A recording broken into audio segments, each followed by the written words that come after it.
दोस्तों नमस्कार। स्वागत है आपका आज की 13 अप्रैल 2026 की सबसे बड़ी और ताजा खबरों में, जहां आपको मिलेंगी देश और दुनिया की हर महत्वपूर्ण अपडेट एकदम आसान और दमदार अंदाज में। आज की खबरों में हम आपको बताएंगे कि कैसे उत्तर भारत में गर्मी ने सारे रिकॉर्ड तोड़ दिए हैं, बिहार में राजनीतिक हलचल मची है और देश में नई हाई स्पीड ट्रेन की तैयारी हो रही है। हाँ, आपकी सुबह की चाय जितनी जरूरी उतनी ही जरूरी है ये खबरें जानना, तो पक्का देखिएगा, एक भी खबर मिस मत करना। वीडियो शुरू करने से पहले एक छोटा सा सवाल आपके लिए। भारत का सबसे गर्म स्थान किसे माना जाता है? ए जयपुर, बी गंगानगर, सी नागपुर, डी पटना। सही जवाब कमेंट में लिखिए। सही जवाब देने वालों में से कुछ लोगों को मिलेगा खास शॉट आउट। सोचिए, आप भी बन सकते हैं हमारे सुपरस्टार दर्शक, बस एक कमेंट से। और अगर आप चाहते हैं ऐसी ही तेज, सटीक और काम की खबरें रोज मिलें, तो वीडियो को लाइक करें, अपने दोस्तों के साथ शेयर करें और चैनल को सब्सक्राइब करना बिल्कुल मत भूलिएगा। घंटी दबाना तो बनता है बॉस। तो चलिए शुरू करते हैं आज की बड़ी खबरों का सिलसिला और जानते हैं क्या क्या खास है देश दुनिया में आज के दिन। तो सबसे पहली और सबसे बड़ी खबर, उत्तर भारत में गर्मी ने सबको हिलाकर रख दिया है। मौसम विभाग ने साफ चेतावनी दी है कि अगले कुछ दिन भयंकर हीट वेव रहने वाली है और कई राज्यों में पारा 40 डिग्री सेल्सियस के पार जा चुका है। दिल्ली, हरियाणा, राजस्थान, यूपी, सवेरे निकलो तो गर्म हवा थप्पड़ मारती है और दोपहर को तो सड़कें तवा बन जाती हैं। मौसम विभाग बार बार कह रहा है कि दोपहर में बाहर निकलना जितना टाल सको उतना अच्छा है।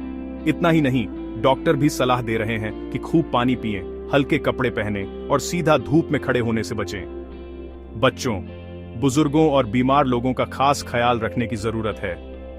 दफ्तर वाले भी अब वर्क फ्रॉम होम की बातें कर रहे हैं और स्कूलों में छुट्टियों की तारीखें आगे बढ़ सकती हैं। गर्मी में बिजली की डिमांड भी बढ़ गई है, जिससे कई शहरों में पावर कट की समस्या सामने आ रही है। अब आप खुद सोचिए, अगर ऐसी गर्मी पड़ेगी तो आम आदमी क्या करे? गन्ने का जूस, आम पन्ना और कुल्फी की डिमांड आसमान छू रही है। सोशल मीडिया पर हीट वेव 2026 ट्रेंड कर रहा है। लोग अपने अपने शहर की हालत दिखा रहे हैं। तो दोस्तों, गर्मी को हल्के में मत लीजिए, खुद का और अपने परिवार का ख्याल रखिए। अब बात करते हैं उत्तर प्रदेश की, जहां हालात और भी ज्यादा गंभीर हो गए हैं। यूपी के कई जिलों में तापमान 40 डिग्री सेल्सियस से ऊपर जा चुका है और लू का अलर्ट जारी कर दिया गया है। खासकर कानपुर, लखनऊ, प्रयागराज, वाराणसी, इन जगहों पर तो लोग दिन में घरों से बाहर ही नहीं निकल रहे। सरकारी अस्पतालों में हीट स्ट्रोक के केस बढ़ गए हैं और डॉक्टरों की माने तो असावधानी जानलेवा हो सकती है। सरकार की तरफ से भी एडवाइजरी जारी हुई है। बुजुर्गों और बच्चों को बाहर निकलने से रोकें, हल्के और सूती कपड़े पहने, पानी, नींबू पानी और ओआरएस का सेवन करें। स्कूलों में भी छुट्टियों पर विचार चल रहा है क्योंकि बच्चों की तबीयत बिगड़ना शुरू हो गई है। गांवों में किसान परेशान हैं क्योंकि खेतों में काम करना नामुमकिन हो गया है। अभी तक 15 से ज्यादा हीट स्ट्रोक के मामले अस्पतालों में आए हैं और प्रशासन जगह जगह प्याऊ लगवा रहा है। लेकिन फिर भी जब तक मौसम ठंडा नहीं होता, अपनी सेहत के साथ कोई रिस्क मत लीजिए। याद रखिए, गर्मी है तो सब्र से काम लीजिए, वरना अस्पताल की कतार में लगना पड़ेगा। अब चलते हैं बिहार की तरफ, जहां से आई है बेहद दुखद खबर। कटिहार जिले में आज सुबह सुबह एक भीषण सड़क हादसा हुआ, जिसमें 13 लोगों की दर्दनाक मौत हो गई। बताया जा रहा है कि एक तेज रफ्तार बस और वैन की आमने सामने टक्कर हो गई और देखते ही देखते पूरा इलाका चीख पुकार से गूंज उठा। मौके पर तुरंत पुलिस और एम्बुलेंस पहुंची। स्थानीय लोगों ने भी घायलों को अस्पताल पहुंचाने में मदद की। घायलों का इलाज अभी भी जारी है और कई की हालत गंभीर बताई जा रही है। जिला प्रशासन ने पीड़ित परिवारों को मुआवजे की घोषणा की है, लेकिन सोचिए, एक पल में कितनी जिंदगियां बर्बाद हो गईं। सड़क सुरक्षा को लेकर एक बार फिर सवाल खड़े हो गए हैं। क्या बस और वैन ड्राइवर को नियमों की जानकारी नहीं थी? क्या सड़क पर साइन बोर्ड और स्पीड लिमिट का कोई मतलब नहीं रह गया है? इस हादसे के बाद इलाके में मातम पसर गया है और लोग सोशल मीडिया पर प्रशासन से सख्त कार्रवाई की मांग कर रहे हैं। दोस्तों, ड्राइविंग करते वक्त हमेशा सतर्क रहें, क्योंकि आपकी एक गलती कई परिवारों की खुशियां छीन सकती है। अब बात करते हैं बिहार की राजनीति की, जहां नया मुख्यमंत्री कौन बनेगा, इसे लेकर जबरदस्त घमासान मचा है। नीतीश कुमार के इस्तीफे के बाद बीजेपी ने कहा है कि अगले 2-3 दिन में फैसला हो जाएगा कि बिहार की कमान किसके हाथ में जाएगी। पार्टी दफ्तरों में मीटिंग्स की लाइन लगी है, नेता एक दूसरे से फोन पर बात कर रहे हैं और समर्थकों में जबरदस्त उत्साह है। बीजेपी के आला कमान ने साफ कर दिया है कि इस बार सिर्फ योग्यता और लोकप्रियता के आधार पर ही नया सीएम चुना जाएगा। पटना के हर नुक्कड़ चौराहे पर लोग इसी बारे में चर्चा कर रहे हैं। कौन होगा बिहार का नया किंग? सोशल मीडिया पर नॉन बिहार सीएम 2026 ट्रेंड कर रहा है और लोग अपने अपने पसंदीदा नेता का नाम आगे बढ़ा रहे हैं। राजनीतिक माहौल इतना गर्म है कि छोटे दलों और निर्दलियों ने भी अपनी अपनी मांगें तेज कर दी हैं। बिहार के लोग उम्मीद लगाए बैठे हैं कि नया मुख्यमंत्री राज्य को तरक्की की नई ऊंचाइयों तक ले जाएगा। अब देखना यह है कि बीजेपी किसे अपना चेहरा बनाती है और बिहार की राजनीति में कौन सा नया मोड़ आता है।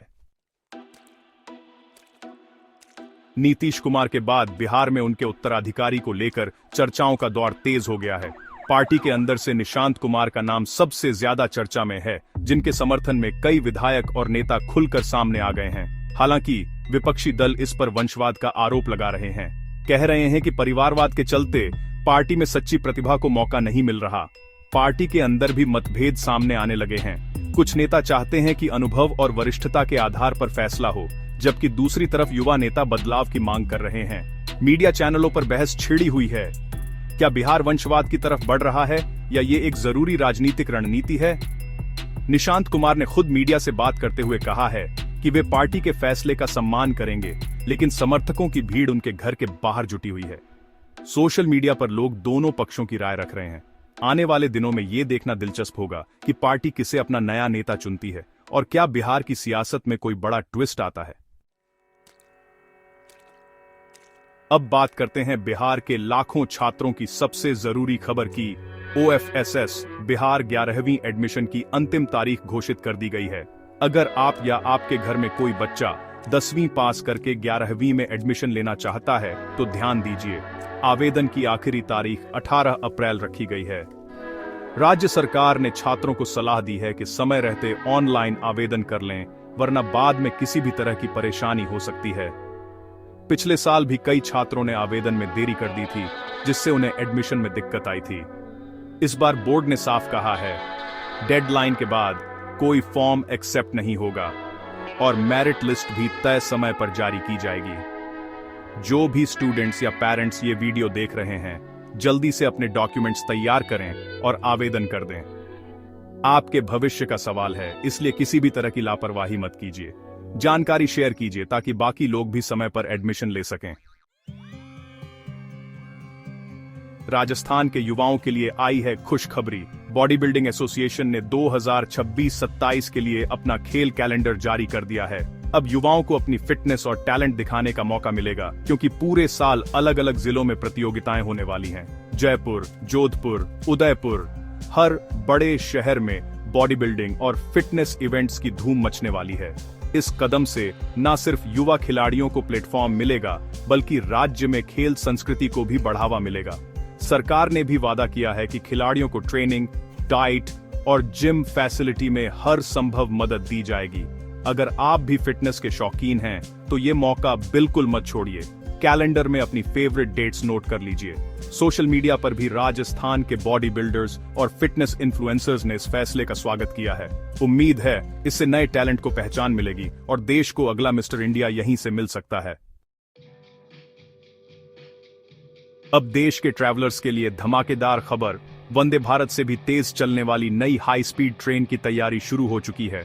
रेलवे के अधिकारी बता रहे हैं कि ये ट्रेन 220 किलोमीटर प्रति घंटे की रफ्तार से दौड़ेगी, जिससे दिल्ली मुंबई, दिल्ली कोलकाता जैसे बड़े रूट्स पर सफर और भी आसान और झटपट हो जाएगा। इस प्रोजेक्ट के लिए देश विदेश की टेक्नोलॉजी ली जा रही है और खास बात यह है कि ट्रेन पूरी तरह मेड इन इंडिया होगी। इसमें सफर करने वाले यात्रियों को एयरलाइन जैसी सुविधाएं मिलेंगी।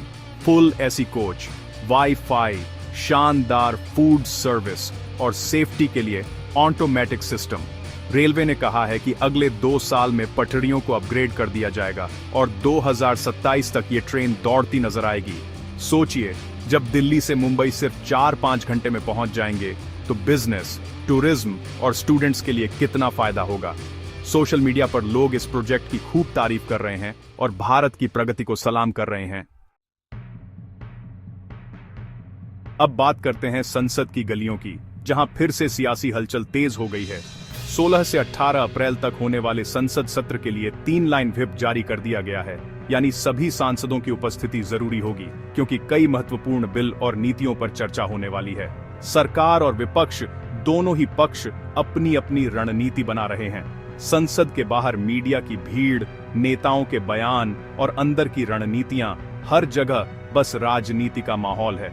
कुछ बिलों को लेकर विपक्षी दलों ने विरोध का ऐलान किया है, जबकि सरकार का दावा है कि ये बिल देश के विकास के लिए जरूरी है। व्हिप जारी होते ही कई सांसद अपने अपने इलाकों से दिल्ली रवाना हो गए हैं और होटल्स में बुकिंग्स फुल हो गई हैं। पिछले सत्र में कई बार हंगामा देखने को मिला था। इस बार क्या संसद शांति से चलेगी या फिर से बहस और वॉकआउट का दौर चलेगा? बस अगले कुछ दिन बहुत अहम होने वाले हैं, तो आप भी अपडेट रहें और जानिए देश की राजनीति में क्या नया मोड़ आता है। अंत में बात करते हैं कुछ बड़ी अंतरराष्ट्रीय और राष्ट्रीय घटनाओं की, जो आज के दिन चर्चा में है। विदेशों में अमेरिका और ईरान की बातचीत एक बार फिर बेनतीजा रही है, जिससे मिडिल ईस्ट में तनाव बढ़ गया है। भारत सरकार भी विदेश मंत्रालय के जरिए लगातार हालात पर नजर रखे हुए है। इसके अलावा पाकिस्तान में भी आंतरिक राजनीति में उथल-पुथल मची हुई है। देश के अंदर दिल्ली में एक बड़ा हादसा सामने आया है, जहां एक निर्माणाधीन इमारत गिर गई और कई मजदूर घायल हो गए। राहत और बचाव कार्य जारी है और मुख्यमंत्री ने जांच के आदेश दे दिए हैं। इसी के साथ देश के बड़े अस्पतालों में आज 2 सफल अंग प्रत्यारोपण किए गए, जिससे मरीजों और उनके परिवारों को नई जिंदगी मिली है। समाज में अच्छे बुरे दोनों तरह की खबरें आती हैं, लेकिन हमें उम्मीद और सकारात्मक सोच के साथ आगे बढ़ना चाहिए। ऐसी घटनाएं हमें सिखाती हैं कि जिंदगी अनमोल है, इसे प्यार और जिम्मेदारी के साथ जिएं। तो दोस्तों, कैसी लगी आपको आज की ये सारी खबरें? मुझे कमेंट्स में जरूर बताइए कि कौन सी खबर आपको सबसे जरूरी और दिलचस्प लगी। अगर आपकी राय या सवाल हो तो वो भी खुलकर लिखिए।